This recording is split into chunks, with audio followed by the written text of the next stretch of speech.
Doctor Yunus সাহেব, আপনি প্রধান উপদেষ্টা, মানুষের বিশ্বাস আপনার উপর।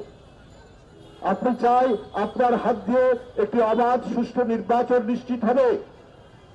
আপনি যে কয়দিন ক্ষমতায় থাকবেন, আপনি অবাধ সুষ্ঠু নির্বাচনের মাধ্যমে জনগণের প্রতিনিধির কাছে ক্ষমতা হস্তান্তর করবেন।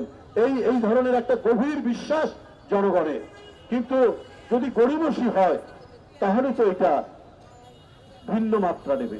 আপনার এক উপদেষ্টা ছাত্রদেরকে বলছে, তোমরা যেভাবে তোমরা চালাচ্ছ আমাদেরকে এইভাবে 5 বছর চললে পরে দেশ আরো সুন্দর হবে।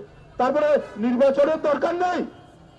গণতন্ত্রের আরো যে নিশ্চয়তাগুলো আছে, আপনার আইনের শাসন, ন্যায় বিচার, আদালতের ন্যায় বিচার এবং সংবাদপত্রের স্বাধীনতা, এগুলো তো গণতন্ত্রের উপাদান। এই গণতন্ত্রের উপাদানগুলো কি ধ্বংস হয়ে যাবে? আমি সেই উপদেষ্টার কাছে বলতে চাই, তো এটার জন্যই তো লড়াই। জুলাই আগস্টের যে আন্দোলন, চূড়ান্ত আন্দোলন, এটা তো 15 বছরের যে গণতন্ত্রগামী রাজনৈতিক দল বিএনপির নেতৃত্বে যে আন্দোলন করেছে তার তো চূড়ান্ত বহিঃপ্রকাশ। এটাকে আপনারা বিভাজন করছেন কেন?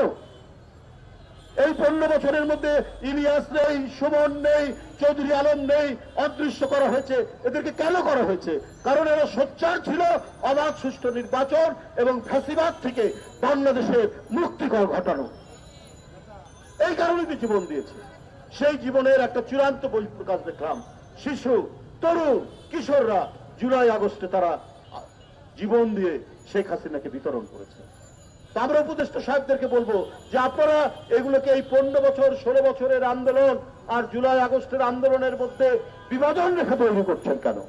এটা তো সব রক্তস্রোত একই সমুদ্রের মোহনায় গিয়ে মিলিত হয়েছে এবং তার এই মোহনার এই মিলিত স্রোতেই শেখ হাসিনা আজকে পালিয়ে গেছে। আপনাদেরকে বলবো যে আপনারা যে কদিন আছেন মানুষের কল্যাণের জন্য কাজ করুন।